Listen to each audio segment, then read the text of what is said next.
बिस्मिल्लाहिर्रहमानिर्रहीम। अस्सलाम वालेकुम। मैं हूं नाइला भट्टी और आप देख रहे हैं पाकिस्तान न्यूज 4K।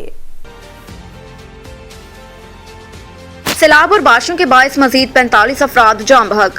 NDMA के अदादोशुमार के मुताबिक सैलाब और बारिशों के बायस होने वाले मुख्तलिफ वाक़यात में जाम बहक होने वाले अफराद की मजमूई तादाद 982 तक पहुँच गई, जबकि 1456 अफराद जख्मी हुए।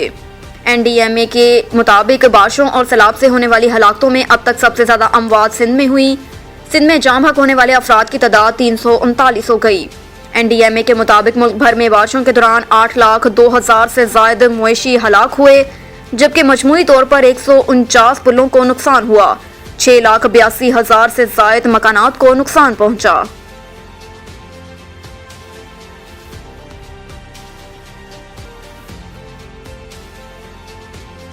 KPK के दरियाओं में सैलाबी सूरत हाल। 9 शहरों में पानी घरों और खेतों में दाखिल। DC 9 शहरों के मुताबिक सैलाबी पानी पब्बी मोहब बांड में पानी खेतों और घरों में दाखिल हो गया, जबकि बांड शेख इस्माइल, घड़ी मोमिन और जवाद दोजई के इलाकों में भी सैलाबी पानी दाखिल हो गया। डिप्टी कमिश्नर 9 शहरों का कहना है कि सैलाबी सूरत हाल के बायस पहले से इलाकों को खाली करवा लिया गया था, जिसके बाद सूरत हाल बेहतर है।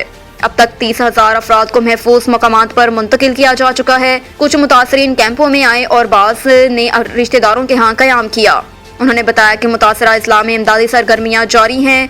100 इमदादी कैंप भी कायम किए गए। हर तहसील में 30 से 35 कैंप लगाए गए। सैलाब मुतासरीन को खुराक और दिगर जरूरी अशिया फ्राहम की जा रही है। फील्ड सेल के मुताबिक खैबर पख्तूनख्वा के मुख्तलिफ दरियाओं में सैलाबी सूरत हाल है। दरियाए काबल में उन शहरों के मुकाम पर पानी का बहाव 3 लाख क्यूसिक से तजावज कर गया। वर्सिक के मुकाम पर दरियाए काबल में ऊंचे दर्जे का सैलाब और पानी का बहाव 1,36,000 क्यूसिक रिकॉर्ड किया गया। इसके अलावा अटक खैराबाद के मुकाम पर भी ऊंचे दर्जे का सैलाब है।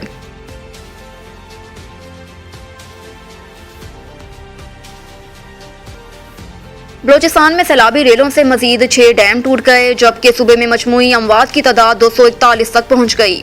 मुकामी इंसामिया के मुताबिक सैलाब की वजह से ज़ियारात, पेशीन और मस्तून के इलाकों में कई आबादियाँ डूब गईं। वाशिक, खसार और बोलान में बिजली के मेन टावर गिरने से इलाकों में बिजली बंद हो गई।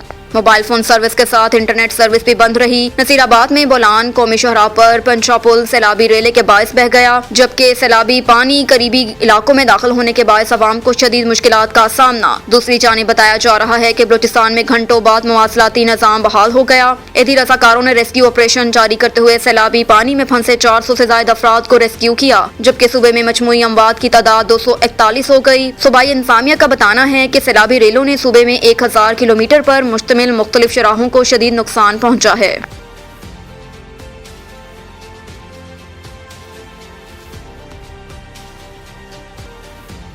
PTI ऊंचे हथकंडों के जरिए मुल्की मौशियत दाव पर लगा रही है। वफाकी वजीर खजाना मुफ्ता इस्माइल ने बताया कि पीर के रोज IMF का प्रोग्राम मंजूर हो जाएगा। ख्याल रहे कि खैबर पख्तूनख्वा हुकूमत ने हतमे मुहदे से कबल ही आलमी मालियाती फंड IMF की शर्त पर अमल से इनकार कर दिया। खैबर पख्तूनख्वा के वजीर खजाना तैमूर झगड़ा ने IMF मीटिंग से पहले आखिरी वर्किंग डे पर वफाकी वजीर खजाना मुफ्ता इस्माइल को खत लिखा कि IMF की शर्त पर सरप्लस बजट नहीं छोड़ सकते।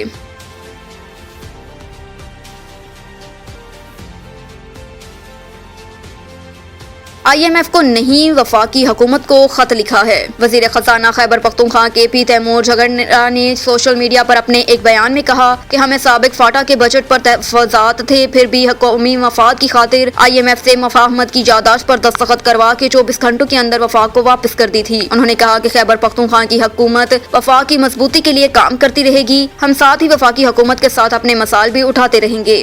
ख्याल रहे कि वफाकी वजीर खजाना को लिखे गए खत में तैमूर ने IMF की शर्त पर अमल से इनकार करते हुए कहा था कि IMF की शर्त पर सरप्लस बजट नहीं छोड़ा जा सकता।